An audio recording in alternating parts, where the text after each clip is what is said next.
Operation सिंदूर भारतीय लष्कराने राबवलं आणि त्यानंतर त्याचं संपूर्ण जी माहिती आहे ती विविध देशांकरता देण्याकरता 7 टीम जी आहे ती केंद्र सरकारने गठीत केली आहे। एक टीमचं नेतृत्व तुम्ही देखील करता आहात, परंतु या सगळ्यावरून आता कुठेतरी वाद प्रतिवाद जो आहे तो विरोधकांमध्ये पाहायला मिळतोय। तुम्ही स्वतः टीम लीड करतात, तुमची प्रतिक्रिया काय? मला वाद कुठेच दिसत नाहीये, तुम्हाला कुठे वाद दिसतोय? कारण माझ्या वाचनात काही तो आलेला नाही। संजय राऊतांची भूमिका वेगळी येते, वडाचे त्यांचे प्रियंका चतुर्वेदी जायला तयार होत आहे असं एक मतमतांतर दिसून येतात। म्हणजे जया बच्चन यांची भूमिका वेगळी येते, पण त्यांचे इतर खासदार समर्थन देतात। कुठल्या पक्षाचे? समाजवादी पार्टी। समाजवादी पार्टी। हां, तर मी किंवा पवार साहेबांची सुद्धा जे काही प्रतिक्रिया काल आल्या होत्या की देशाच्या राष्ट्रीय स्तरावरच्या राजकारणामध्ये भारताची प्रतिभा मलिन होऊ नये म्हणून तुमची त्या शिष्टमंडळामध्ये नियुक्ती आहे। त्याच्यामुळे हा प्रश्न एक तर मला किरण रिजिजूंचा फोन आला होता आणि त्यांनी जेव्हा मला फोन केला तेव्हा त्यांनी मला एकच सांगितलं की सुप्रिया तुला देशासाठी 10 दिवस द्यायचे आणि मी त्यांना विचारलं नाही कशासाठी काय, ते म्हणले जर काही मिशन असेल तर अर्थातच त्याचा देशासाठी म्हटल्यावर विषयच राहत नाही।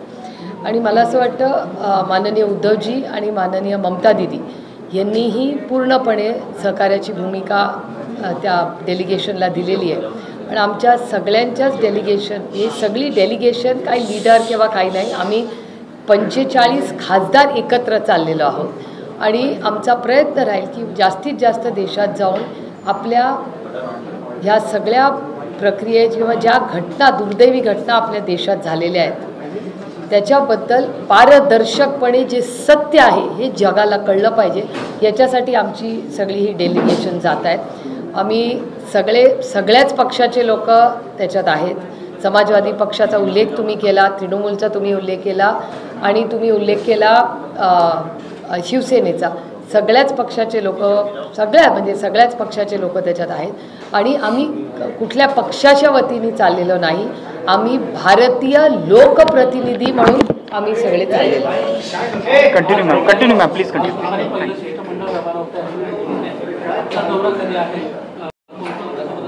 2 बॅचेस चालले आहेत। पहिली बॅच आज रात्री जाणार आहे, जी कन्निमोळीजी आणि श्रीकांत शिंदेजी ह्या दोघांची बॅच आज रात्री निघणार आहे। आणि दुसरी जी बॅच आहे ती आम्ही सगळे 24 तारखेला निघणार आहोत। ही 4 लोकांची आमची बॅच आहे। आमचं ब्रीफिंग 23 तारखेला आहे। काल एक मोठं ब्रीफिंग ऑलरेडी झालेलं आहे, दुसरा ग्रुपचं ब्रीफिंग हे 23 तारखेला आम्हाला सगळ्यांना आहे। आणि आमची जी सगळी जी ग्रुप आहे, आमचे 4 ग्रुप्स, हे आमचे ग्रुप्स 24 तारखेला जाणार आणि 3 आणि 4 मध्ये म्हणजे टाईम डिफरंट फ्लाईट्स हे सगळं बघून आमची बॅच 24ला जाणार आणि 3 किंवा 4 जूनला हे सगळे ग्रुप्स परत येणार।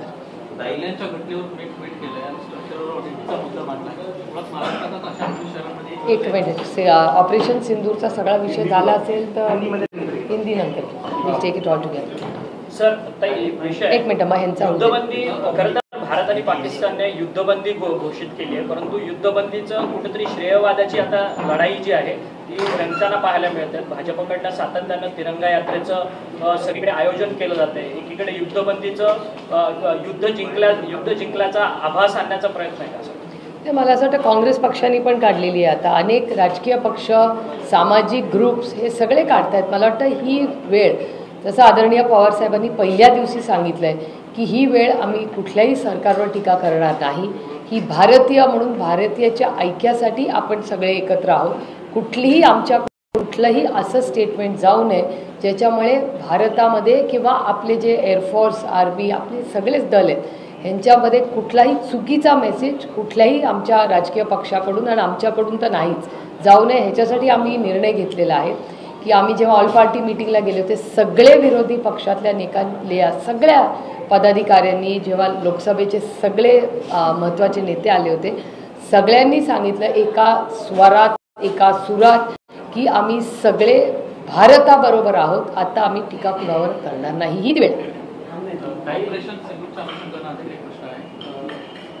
अशोक युनिव्हर्सिटीचे प्रोफेसर आहेत, प्रोफेसर अली खान, त्यांची एक पोस्ट व्हायरल झाली। त्यांचं म्हणणं योग्य पद्धतीने घेतली मात्र त्यांच्यावर सध्याच्या पद्धतीने कारवाई होत आहे। हे पाहता कुठेतरी विरोधात जे लोक आहेत त्यांना टार्गेट केलं जाते असं म्हटलं जाते। सत्ताधारी भाजपच्या एका नेत्यानं ज्या महिला कर्मचारी त्यांच्या बाबतीत टीका टिप्पणी केली, त्यावेळेस कारवाईचा बडगा तुम्ही होता. इथं मोठ्या प्रमाणात ही खूप दुर्दैवी घटना आहे. त्यांना आता बेल मिळाली अशी आत्ताच बातमी आलेली आहे. त्यामुळे मी कोर्टांचे मनपूर्वक आभार मानते की अतिशय संवेदनशीलपणे त्यांनी ती पोस्ट इंटरप्रिट केलेली आहे. त्यामुळे माझी सरकारलाही विनंती राहील की ह्या सगळ्या बाबतीमध्ये कुठलीही चुकीची घटना होऊ नये. आणि दुर्दैव आहे की मध्य प्रदेशमधल्या भारतीय जनता पक्षाच्या एक कोण त्यांचे मंत्री आहेत का नेते आहेत, त्यांनी ज्या पद्धतीने उल्लेख केला, पण आम्ही त्याचं राजकारण केलं नाही आणि मी बोलू इच्छित नाही त्याच्याबद्दल. कारण का ही वेळ तू मेमे करायची नाहीच आहे. ही वेळ आपण भारतीय आहोत, आपण भारतीय सगळे एक आहोत आणि आज देशामध्ये दहशतवादाच्या विरोधात ही लढाई आहे. ही कुठलीही लढाई वैयक्तिक लढाई किंवा राजकीय लढाई आमच्यासाठी तरी नाही.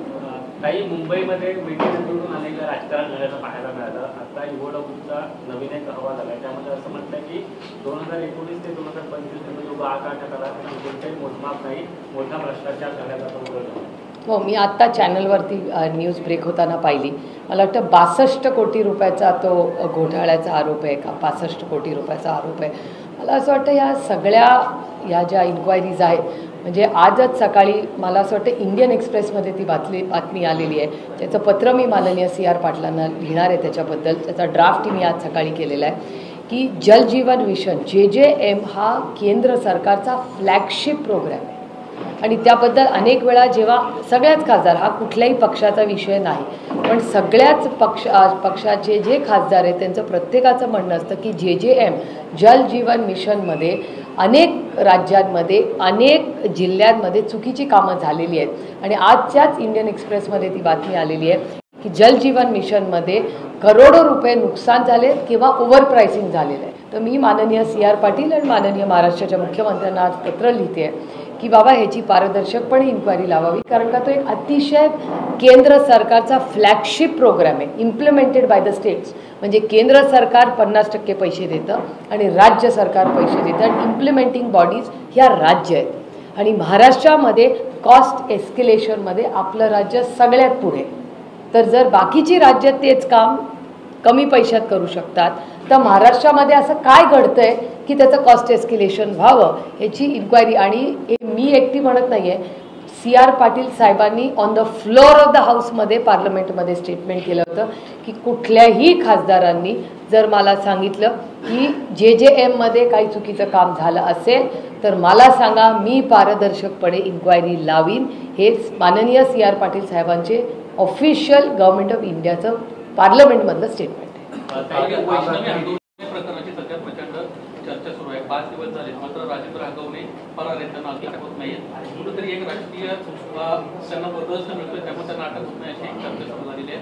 वैष्णवीचं जर मागचं रेकॉर्ड पाहिलं तर तिच्या मोठ्या जावेनं देखील पोलीस ठाण्यामध्ये हुंडाबळी संदर्भामध्ये एक तक्रार दाखल केली होती. आता वैष्णवीचं प्रकरण घडलं. एकंदरीत हे संपूर्ण प्रकरण संशयास्पद आहे अशी एक चर्चा. हे खूप अस्वस्थ आणि वेदनादायक प्रकरण आहे. एकतर हगवणे कुटुंब हे मुळशी आणि पुणे जिल्ह्यातलं एक खूप मोठं कुटुंब राहिलेलं आहे. त्यांचे आजोबा हे पंचायत समितीमध्ये अनेक वर्ष म्हणजे अनेक दशकं त्यांनी अतिशय चांगलं काम केलेलं आहे. पण आता ह्या पिढीत काय झालं आहे हे अतिशय धक्कादायक आहे. आणि जो मीडियाकडून, मी SPंशीही बोलले, मी पोलिसांकडून जी काही माहिती घेतली आणि मीडियामध्येही येत आहेत, त्याच्यामुळे मी काही वेगळी तुम्हाला गोष्ट माहिती सांगत नाही आहे. पण एकूण जो रिपोर्ट पोलीस आणि मीडियाकडून येतो आहे त्याच्यातून थोडासा ग्रे एरिया आलेला आहे. काही लोकांचं म्हणणं पडतं आहे की ती हत्या झाली आहे, ती सुसाईड नाही आहे. त्याच्यामुळे मला असं वाटतं हा विषय अतिशय गंभीर आहे. 24 वर्षाची मुलगी. आणि मला खूप म्हणजे मला दुःख होतं की ह्या कुटुंबांनी काँग्रेसच्या विचारात 6 दशकं आदरणीय पवारसाहेबांवर काम केलेलं कुटुंब आहे. मी त्या कुटुंबाला ओळखते. त्यामुळे मला विश्वासच बसत नाही आहे की बापरे, ज्या लोकांवर आपण अनेक वर्ष त्यांच्या आजोबांना मी ओळखत होते. म्हणजे आता एक दिवस गेला नाही की मुळशीला मी गेले आणि त्यांच्या आजोबांना जाऊन नमस्कार नाही केला. अशा सुशिक्षित ज्याला आपण म्हणतो अशा घरांमध्ये जर हुंडाबळी होत असतील तर महाराष्ट्र कुठे चाललं आहे. आणि एक नाही 2-2 सुनांवर. आणि म्हणजे आपण हे माझ्या लोकसभा मतदारसंघातला विषय, मला त्याच्या अजून जास्ती माहिती आहे. खरं तर गेल्या 1 महिन्यापूर्वीच त्यांच्याकडे एक कार्यक्रम होता मी मुद्दामून त्या कार्यक्रमाला एवढ्यासाठीच गेले नाही, कारण का मला दर्शवायचं होतं की तुमच्या सुनेची डोमेस्टिक व्हायलन्सची केस आहे, ती पोलीस ठाण्याला आहे, अशा कुटुंबाच्या कार्यक्रमाला मी जाणार नाही. आणि मी त्यांना कळवले होतं ते, कारण का त्यांच्या 2 सुना ह्या जर डोमेस्टिक व्हायलन्ससाठी पोलीस ठाण्यात जात असतील आणि त्यांच्या केसेस चालल्या असतील, म्हणून मी तो कार्यक्रम रिग्रेट केला. मी म्हटलं मी या कार्यक्रमाला जाणार नाही. मी त्यांना कळवलंही की हे कारण आहे म्हणून मी येणार नाही. हे करू नका, तुम्ही सुधारणा आणा स्वतःमध्ये, का तुम्ही काउन्सिलिंग घ्या. पण त्या बिचाऱ्या 24 वर्ष, तुम्ही विचार करा, 24 वर्षाची मुलगी हसने खेळले के दिन है उसके, तिचं 8 महिन्याचं मूल होतं त्या खोलीमध्ये. कुठली आई जीव दिल हो? मी पण एक आई आहे, इथे किती महिला आहेत, कुठल्याही महिलेला विचारा जी कदाचित ही बातमी बघत असेल, कुठली आई 8 महिन्याचं मूल सोडून स्वतः आत्महत्या करेल? कोणीतरी विचार करावा. तिच्या अंगावरचे वळ मी तुम्हाला फोटो नाही दाखवणार, पण मला पोलिसांकडून मीडियाकडून खूपशी ही माहिती आलेली आहे. तिच्या अंगावरचे वळ म्हणजे अमानुष. आणि पोलिसांचे मी आभार मानते की त्यांनी अटक केलेली आहे, ते लक्ष घालतायत त्याच्यामध्ये. पण महत्त्वाचा मुद्दा असे की त्यांच्या कुटुंबातले आजही कर्ते पुरुष हे मिसिंग आहेत. मिसिंग होऊ कसे शकतात? आणि त्या 24 वर्षाच्या मुलीला या पुरोगामी विचाराच्या महाराष्ट्रामध्ये न्याय मिळालाच पाहिजे. आणि त्याच्यासाठी जी काही लढाई लढावी लागेल, त्या मुलीसाठी, त्या महाराष्ट्राच्या लेकीसाठी मी स्वतः लढणार आहे. जसा संतोष भाऊला आवाज त्यामध्ये नव्हत्या, त्यानंतर बजरंग अप्पा सोनवणेंनी तो दिल्लीमध्ये पहिल्यांदा आवाज उठवला. ह्या देशामध्ये संतोष भाऊची हत्या झालेलं देशाला कळलं जेव्हा बजरंग अप्पा सोनवणे पार्लमेंटमध्ये बोलले. आणि असे विषय माझी विनम्र विनंती राहील महाराष्ट्राच्या माननीय मुख्यमंत्र्यांना आणि पुण्याच्या पालकमंत्र्यांना की हा विषय अतिशय गंभीर आहे आणि संवेदनशीलपणे त्याच्यात कुठलंही राजकारण न आणता आपण सगळ्यांनी त्या 24 वर्षाच्या आपल्या लेकीला न्याय मिळालाच पाहिजे. आणि त्याच्यासाठी जे काही फॉलोअप करायला लागेल मी स्वतः करेन.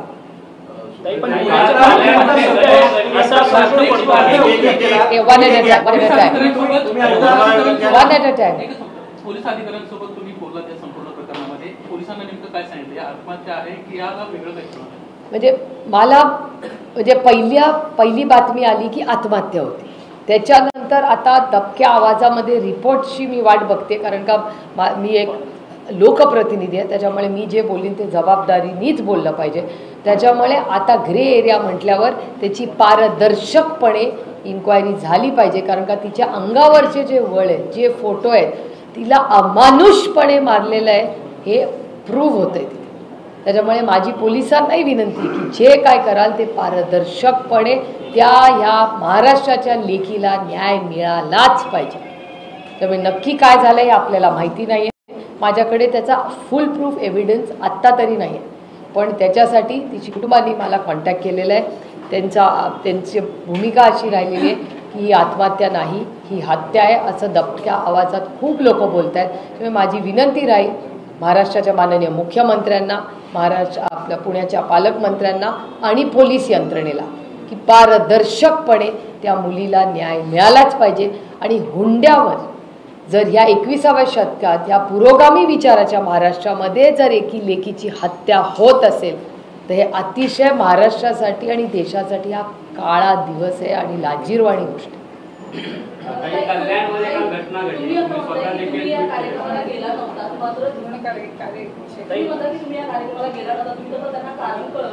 हो हो मी कळवतं. डोमेस्टिक व्हायलन्सची केस चालू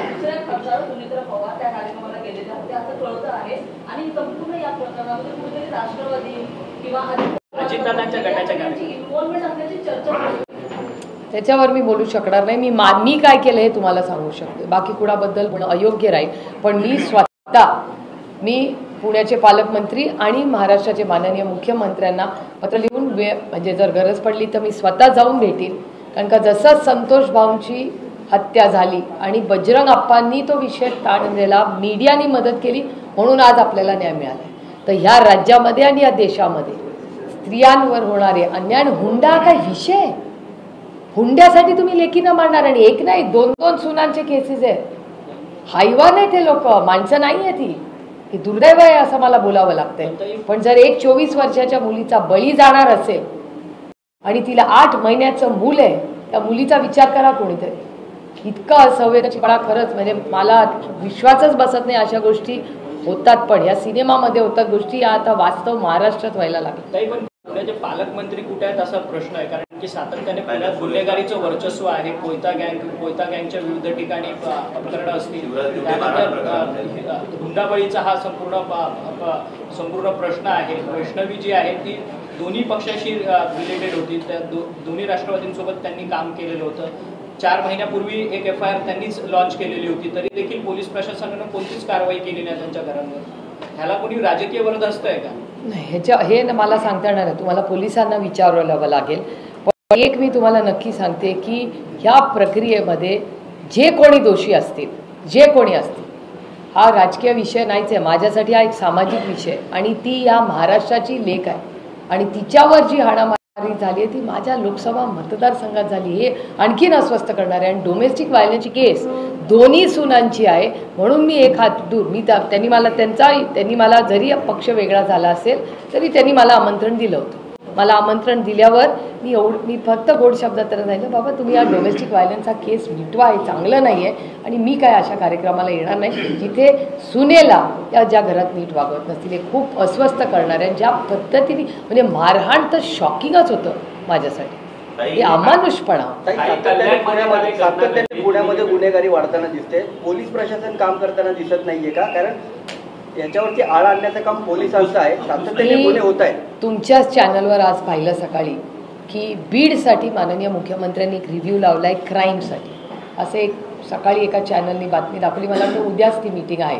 त्याच्यामुळे बीडचा जर माननीय मुख्यमंत्री रिव्ह्यू घेणार असतील तर माझी विनंती राहील की माननीय मुख्यमंत्र्यांनी ही केस आणि पुण्याचाही बीडबरोबर क्राईम रेट आणि महाराष्ट्राचा एक आढावा घ्यावा. कारण का क्राईम वाढणं हे कुठल्याही राज्याच्या ईज ऑफ डुईंग बिझनेस, इन्व्हेस्टमेंट्स या सगळ्यासाठी हे चांगलं नाही वातावरण. आणि कुणाही जरी मी विरोधात असले तरी मी कधी म्हणणार नाही की माझ्या राज्यामध्ये क्राईम वाढावा, कधीच म्हणणार नाही. त्याच्यामुळे माझी विनम्र विनंती आहे महाराष्ट्राच्या माननीय मुख्यमंत्र्यांना की तुम्ही बीड जसं रिव्ह्यू करताय तसं पुण्याचाही रिव्ह्यू घ्या आणि ह्या महाराष्ट्राच्या लेकीला माननीय मुख्यमंत्र्यांनी न्याय द्यावा. एवढीच एक आई म्हणून, एक महिला म्हणून, एक लोकप्रतिनिधी म्हणून माझी हात जोडून माननीय मुख्यमंत्र्यांना विनंती. कायदा सुव्यवस्था सांभाळणं हे प्रशासनाचं काम असतं.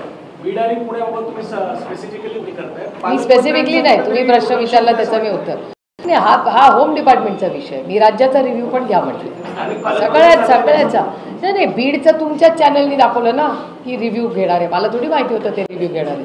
The fact that they are reviewing and data, ती परवा जी मारहाणाचा व्हिडिओ येता तो प्रचंड अस्वस्थ करणार. म्हणजे आय मीन शॉक, या गोष्टी होत आहेत कशा? हुंड्यासारखी गोष्ट ही म्हणजे ते जे ते राहते ही अगवणे फॅमिली, तो पुण्याचाच भाग आहे. तुम्ही सगळे तिथे गेलेला असाल, तिथे सगळे रेस्टॉरंट्स आहेत बाहेर, खूप अर्बनाइज्ड एरिया आहे तो. आणि तिथे हुंडा बळी जातो एक 24 वर्षाच्या मुलीच्या. Is unbelievable. कुठल्या जगात राहतोय आपण? ही सगळे शिकवणूक दिली, हे संस्कार केले, तर काय झालं मग? सगळं पुण्याचा झालं, एकदा मराठी झालं होतं. भुजबळांचा मंत्रिमंडळात समावेश केला गेलेला आहे. काल मंत्रिपदाची शपथ घेतली आहे त्यांनी. एका मुद्द्यांच्या जागी त्यांची वर्णी लागली असं समजतंय. आपली प्रतिक्रिया? माझी काय प्रतिक्रिया नाही. हा पक्ष तुम्ही भारतीय जनता पक्षाला विचारायला आहे, मी कसं त्याचं उत्तर? आरोप भारतीय जनता पक्षाने केले ना. भुजबळांची प्रतिक्रिया होती, जहा नाही चायना वहा क्या राहिला. तर मला माहिती नाही भुजबळ साहेब कुठल्या कॉन्टेक्स्टमध्ये ते बोलले, पण एक मी तुम्हाला विनम्रपणे सांगू इच्छिते की हे जे आरोपच्याबद्दल तुम्ही बोलताय तो प्रश्न तुम्ही मला नाही करू शकत. कारण का मी नेहमी भुजबळ साहेबांच्या बाजूनीच राहिलेले, कालही होते, आजही आणि उद्याही राहील. त्याच्यामुळे हा प्रश्न तुम्ही भारतीय जनता पक्षाला विचारला पाहिजे. ज्यांनी आरोप केला त्याला विचारा, मी कसं कळणार? या संदर्भामध्ये भुजबळांच्या संदर्भामध्ये महाविकास आघाडीमध्ये आता हा वटागटचे नेते वारंवार कालपासून अधिक वेगळ्या स्वरूपातल्या प्रतिक्रिया देत आहेत.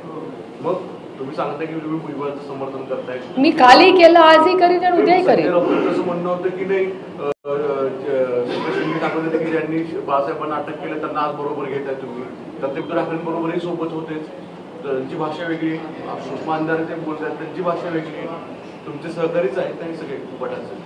नाही, त्यांनी आरोपाबद्दल लिहिला. आरोप भारतीय जनता पक्षाने केले होते भुजबळ साहेबांवर. मी तर त्यांना डिफेंड केलं. मी तर आतर रोडला भेटायला तिला किती वेळा गेले, मी कोर्टात गेले. त्याच्यामुळे माझा नेहमी भुजबळ साहेबांवर विश्वासच होता आणि नंतर कोर्टात काय झाले तुम्ही सगळ्यांनीच पाहिले. दुसरं की पुणे आणि मुंबईमध्ये काल एक मिनिट प्रचंड पाऊस झाला आणि जे महापालिकेचे प्रशासन किंवा तत्कालीन आता सरकार तर नाही येत म्हणजे राजकीय पक्ष नाही येत आहे पण जे दावे करत होते ते फेल होता दिसले. कल्याणमधली जी घटना आहे मुळात शहरी भागामध्ये जे इन्फ्रास्ट्रक्चर वाढलं आणि जे वारंवार मुख्यमंत्री असतील किंवा उपमुख्यमंत्री जे सांगतात दावे करतायत दोन्ही उपमुख्यमंत्री ते फेल होताना दिसले का? पुण्यामधली चित्र आणि मुंबईची चित्र होती. अर्बनायझेशनचे जे चॅलेंजेस आहेत म्हणजे नाले सफाई हा मुंबई आणि पुणे म्हणजे पुण्याचं एअरपोर्ट पण जे फ्लडिंग झालं ते एअरपोर्ट अथॉरिटीची खरी किती चुकी होती आणि लोकल स्थानिक ॲडमिनिस्ट्रेशनची किती चूक होती हे टेक्निकलीच आपल्याला माहिती काढायला लागेल. पण एक साधारण ज्याला थोडंसं अर्बनायझेशनचे इश्यूज कळतात आजकाल इतकी विकासाची कामं सायमल्टेनियसली चाललेत. इतके नाले जे आधी फ्लो करायचे व्यवस्थित त्याच्यातून पाणी जायचं ते सगळे आता ब्लॉक झालेले आहेत. त्याच्यामुळे अनेक वेळा हे फ्लडिंग होतं आहे. हे वारंवार सगळा डेटा दाखवतो आहे. गोखले इन्स्टिट्यूटचे रिपोर्ट्स दाखवत आहे. त्यामुळे हे काही नवीन नाही. मला त्याचं आश्चर्य वाटत नाही. आपलं अर्बनायझेशन हे झालं पाहिजे का तर झालं पाहिजे. मोठे इन्फ्रास्ट्रक्चर प्रोजेक्ट्स गरजेचे जे आहेत ते झाले पाहिजेत का झाले पाहिजेत. पण पर्यावरण आणि मॅनेजमेंट ही सगळी फ्लड रिलीफ आणि फ्लो हा जर केला नाही आणि नुसतंच तुम्ही असं केला तर ह्या गोष्टी होत राहणार. म्हणजे आधी मुंबईला तुंबई तुम्हीच करायची ही हेडलाईन. आता संभाजीनगरला तेच आहे, नागपूरला तेच आहे, पुण्यामध्ये तेच आहे. सगळ्या मोठ्या शहरांमध्ये आता हीच गोष्ट व्हायला लागली. तर अर्बन प्लॅनिंगमध्ये अर्थातच काहीतरी आपलं चुकतं. त्याच्याशिवाय एवढं फ्लडिंग सगळीकडेच कसं होईल. मान्सूनपूर्व पावसामुळं शेतातला जो उभा कांदा आहे खास करून नाशिक जिल्हा सगळीकडे मोठ्या प्रमाणात नुकसान झाले. आंबा पिकाचं देखील मोठ्या प्रमाणात नुकसान झाले. अजूनही पंचनामे असतील किंवा या संदर्भातले आदेश ज्यांना अपेक्षित होते ते होताना पाहायला मिळत नाही. आता मान्सून देखील सुरू होईल आणि त्यानंतर मदत जी अपेक्षित होतं शेतकऱ्यांनी मिळणं देखील असू हळदीचं पण नुकसान झालं आहे. हळद कांदा आंबा सगळ्यांचं प्रचंड नुकसान झालं आहे अवकाळी पावसामुळे. आणि माझी अपेक्षा आहे की महाराष्ट्र सरकारने कर्जमाफीबद्दल तर अजून काही सांगितलेलं नाही आहे पण आत्ता तरी तातडीने कारण का बऱ्याच वेळा महाराष्ट्र सरकार आणि केंद्र सरकारच्या नियम कायद्याप्रमाणे आता ड्रोन्सनी हे सगळं काम होतं. तर ड्रोन्सनी ते जर तितक्या वेळात जर कालावधीत झालं नाही तर मग ड्रोन्स आणि फोटो अपलोड कसे होणार. त्यामुळे तंत्रज्ञानाचा जरूर वापर करावा पण तो इफेक्टिव्ह शेतकऱ्याला मदत होईल असा करावा. कारण का कुठलाही आज सगळेच शेतकरी या राज्यातले अडचणीत आलेत का हो. आणि मी फक्त आरोप म्हणून विरोधक म्हणून करत नाही. डेटा स्पीक्स लाऊडर दॅन डेटाच ते सांगतो आपल्याला. त्यामुळे हा सगळा जो अवकाळी पाऊस झालेला आहे त्याच्यात सरसकट कर्जमाफी जी इलेक्शनमध्ये माननीय या सरकारने सांगितली होती ह्या निमित्ताने तातडीने करणं गरजेचं आहे. सर न्यायाधीश आले होते त्यांचा प्रोटोकॉल पाळला गेला नाही त्यामुळे त्यानंतर सारवासारव करण्यात आली. आता राज शिष्टाचाराकडून पत्र काढण्यात आलंय. कसं बघते सगळं प्रकार. मला असं वाटतं आजच माननीय गवई साहेबांनी त्यांचं स्टेटमेंट केलेलं आहे. त्यामुळे परत एकदा गवई साहेबांचं स्टेटमेंट आल्यावर परत बोलणं योग्य राहणार नाही. पण खबरदारी अर्थातच सरकार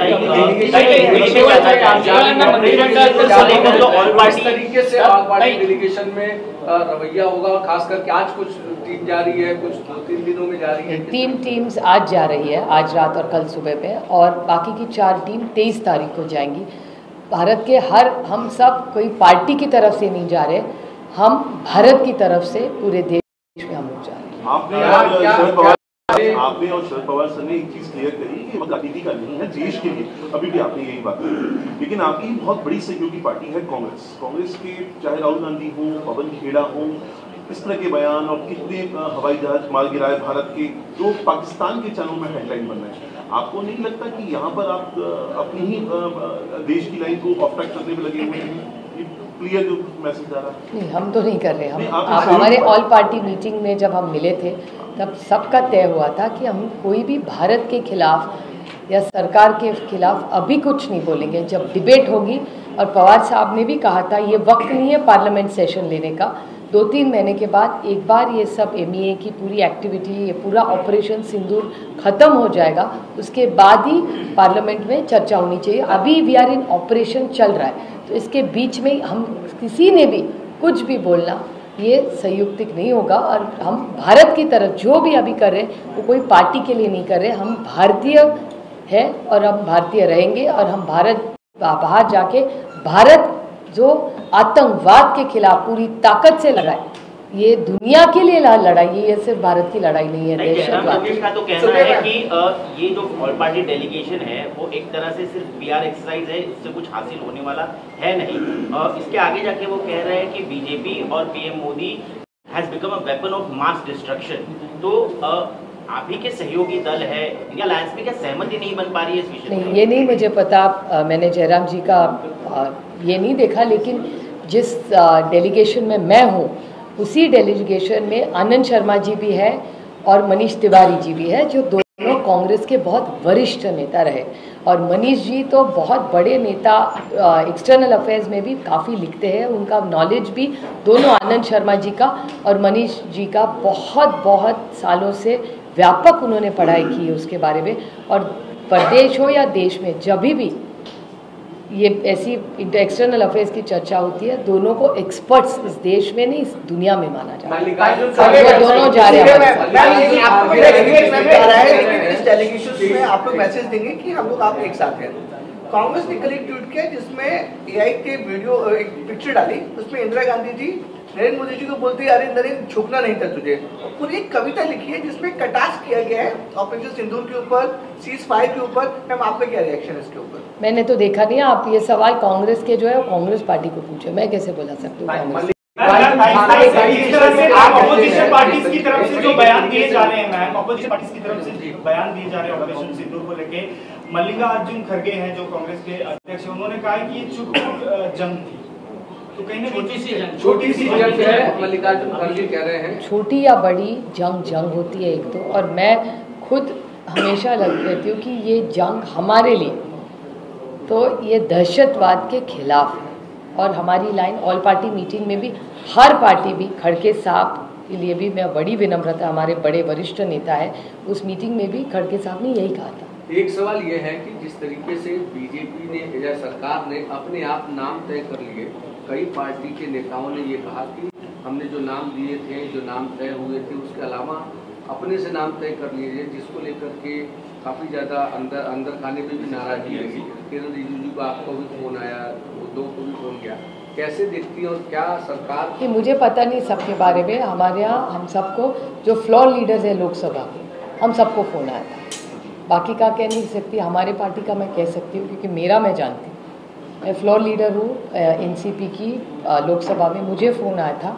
मैंने किरण रिजिजू ने जब कहा कि आपकी पार्टी है और ये पार्टी का सवाल नहीं है, देश का सवाल है, सुप्रिया तुमको 10 दिन जाना पड़ेगा। बस जब देश का मामला है उस बात में, और हमारी लाइन पहले से क्लियर ही थी कि जब देश का सवाल होगा तो हम इसमें राजनीति नहीं करें। ताई, आप जब चूंकि आप डेलीगेशन लेकर जा रहे हैं तो संजय राउत सबसे कुछ समय पहले पूछा है कि आप लोग विदेश जाकर बात क्या करेंगे, तो आप प्लीज बताइए जरा उसका। एक तो वो ब्रीफिंग होगी 23 को, और जो भी ब्रीफिंग होगी वो हम वापस आएंगे उसके बाद ही आपको बताएंगे, क्योंकि इस तरह के बयान आपको लग रहा है, इस तरह सहयोगी आपके हैं उनके इस तरह के बयान देश का भी मोरल डाउन करते, तो सांसद नहीं, मेरे ख्याल से आप नहीं, आप ये सवाल उनको, और प्रियंका जी भी डेलीगेशन में है, वही स्पष्टता से उनकी पार्टी की क्या लाइन है। लेकिन मुझे इतना ज़रूर पता है कि उद्धव जी और किरण रिजिजू की बात हो चुकी है और उन्होंने ग्रीन सिग्नल दे दिया है कि लोग जाएंगे। बाकी उनकी पार्टी में क्या हुआ है मुझे। आप डेलीगेशन का हिस्सा हैं, लेकिन गाहे बगाहे विपक्ष की अलग अलग पार्टियां एक सवाल खड़ा कर रही हैं, क्या हमारी विदेश नीति फेल हो गई इसलिए डेलीगेशन भेजना पड़ रहा है? It's a multi prong solution और it's a multi prong outreach programme. बहुत सारी चीज़ें होती हैं, तो this is one of the many activities that government of India is doing, one of many. ये एक ही नहीं है, बहुत सारी चीज़ें होंगी।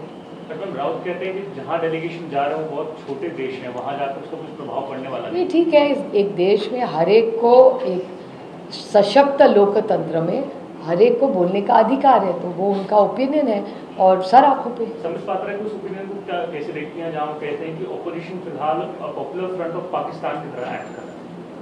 मैंने सुना ही नहीं है तो मैं कमेंट ही नहीं। राहुल गांधी की तुलना मुनीर से की गई है, उससे आपकी बाकायदा तस्वीर जारी की गई है। ऑल पार्टी मीटिंग में तय हुआ था और मैंने ही सुझाव दिया था और मैंने बड़ी विनम्रता से बोला था उस मीटिंग में कि ये वक्त दोनों साइड से सोशल मीडिया के बारे में हम सब ने एक दूसरे के बारे में बहुत अच्छे से और भारतीय होकर बोलना चाहिए। किसी ने भी एक दूसरे पे विशेष टिप्पणी न करो तो ज़्यादा अच्छा होगा, ऐसा सुझाव मैंने दिया था। और हमारी कोशिश रही है कि कोई भी एक दूसरे के खिलाफ अभी ना बोले। जब डिबेट होगी तो ज़रूर एक दूसरे के बारे में जो हमारी राय होगी वो हम बोलेंगे।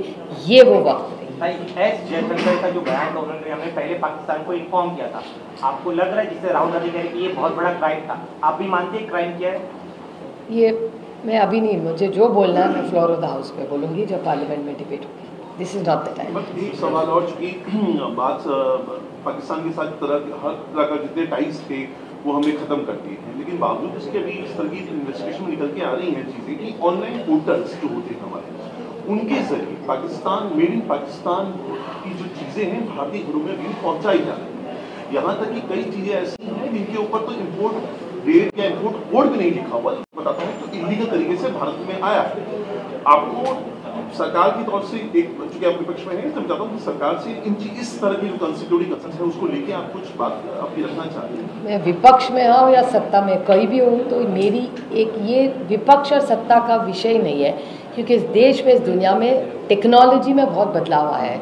और अगर आप मेरे 3-4 साल पहले के भाषण सुने, उसमें मैंने डार्क नेट के बारे में बहुत बार मैंने बोला है, क्योंकि इस पूरे तंत्रज्ञान में जो बदलाव आ रहे हैं, जो स्पीड उसमें आ रहा है, उसमें ब्लैक डार्क डीप नेट जो आता है, जिसको डार्क नेट कहते हैं, डीप फेक कहते हैं, ये सारी चीज़ें दुनिया भर में सब जगह है। How you going to control it? तो ये सिर्फ इंडिया पाकिस्तान अभी की सत्ता उसके लिए नहीं है, दुनिया भर का बड़ा प्रॉब्लम है। भले ड्रग्स हो, बहुत सारी ऐसी जो चीज़ें हो जो इलीगल हो, ये बहुत सारी ऐसे राइटअप्स आए, स्टडीज़ आए कि ये वो डार्क नेट से बहुत सारी चीज़ें होती है। तो मेरे ख्याल से इसमें जैसे दहशतवाद के खिलाफ हम लड़ते हैं, ये जो डार्क नेट चल रहा है उसको उस पे कैसे कोई साइंस या कुछ सोल्यूशन निकले, इसमें हम सब में सोचना है, क्योंकि वो ज़्यादा बड़ा चैलेंज हम सबके सामने खड़ा है। और एक बात सामने उभर कर आ रही है, जो यूट्यूब इन्फ्लुएंसर्स है और ज्योति मल्होत्रा जैसे लोग जो सामने आ रहे हैं, उनको स्पाई के तरीके से इस्तेमाल किया गया था इस अटैक के लिए। कितना तथ्य आप मानती है और क्या इसके बारे में कुछ और जानकारी आपके पास? ये तो वक्त ही बताएगा। आई थिंक आपके चैनलों में रोज दिखाए जा रहे हैं, वीडियोस दिखाए जा रहे हैं। मेरे ख्याल से जब तक इंक्वायरी पूरी ना हो उस पर बोलना ठीक नहीं होगा, मुनासिब नहीं होगा। तो जब तक ये इंक्वायरी पूरी ख़त्म हो जाएगी, एक 10-15 दिन में, जब तक हम लोग वापस आ जाएंगे तब तक ऑल क्लैरिटी आएगी। तो एक बार हम वापस आए तो ग्लोबली भी क्या चल रहा है, ऑपरेशन सिंदूर में ये सारे जो ग्रुप्स आ गए, हमारा भी डिब्रीफिंग होगा जब हम वापस आएंगे। सरकार से भी डिब्रीफ का सब ब्रीफिंग हम लोग करेंगे, MEA को बता देंगे बार बार क्या चर्चा हो रही है। और ये सारी चीज़ें मेरे ख्याल से अगले 10-15 दिन में ज़्यादा। कितने दिन का कार्यक्रम आप लोगों का विदेश दौरे का है और उस दौरान देशों का चयन किस आधार पर हुआ है कि इस देश में जाने से किस तरीके की? नहीं, वो सब MEA तय करती है, हमने थोड़ी तय किया है। हमने सिर्फ नाम दिया है और पासपोर्ट दिया है बस। बाकी देश की सेवा में अगर जाना हो तो थोड़ी पूछेंगे, वो जो हाँ भेजेंगे देश के लिए पहुंच जाएंगे हम। मैम आपके बैच में और कौन-कौन है और एक स्वर में बात करने का आपके पास में कोई ऐसा आप लोग ने? हम भारतीय बन के जा रहे हैं तो सवाल ही नहीं है।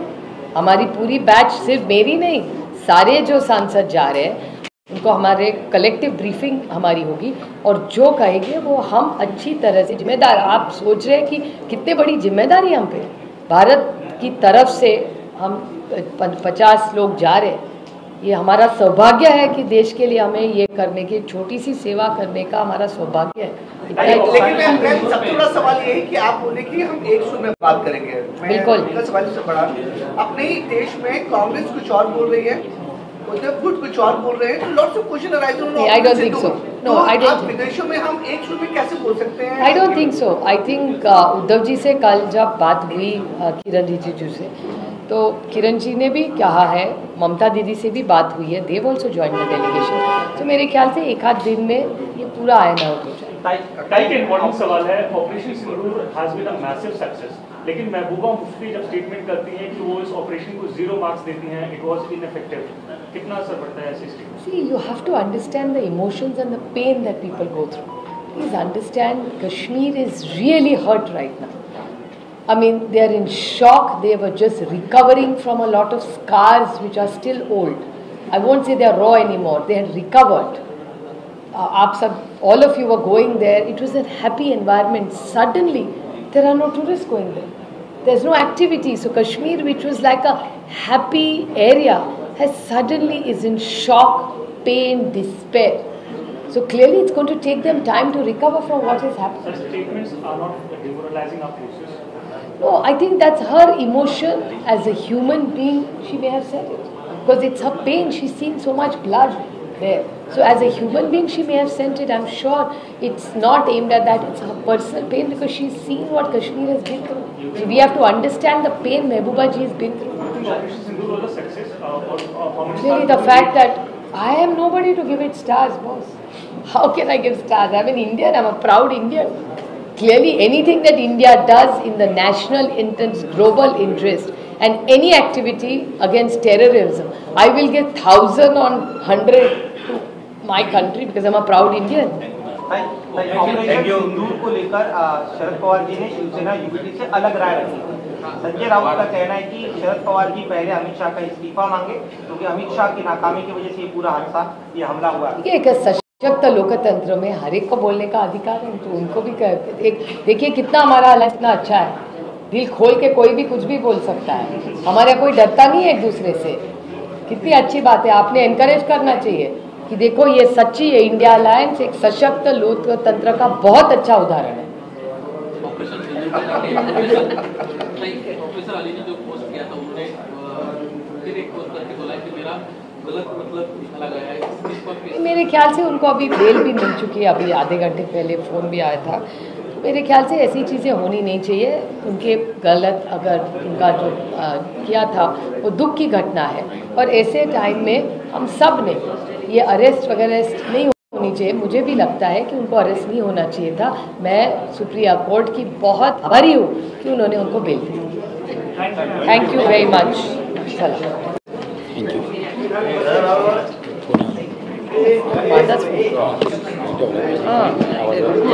चला, thank you. All the best. Thank you.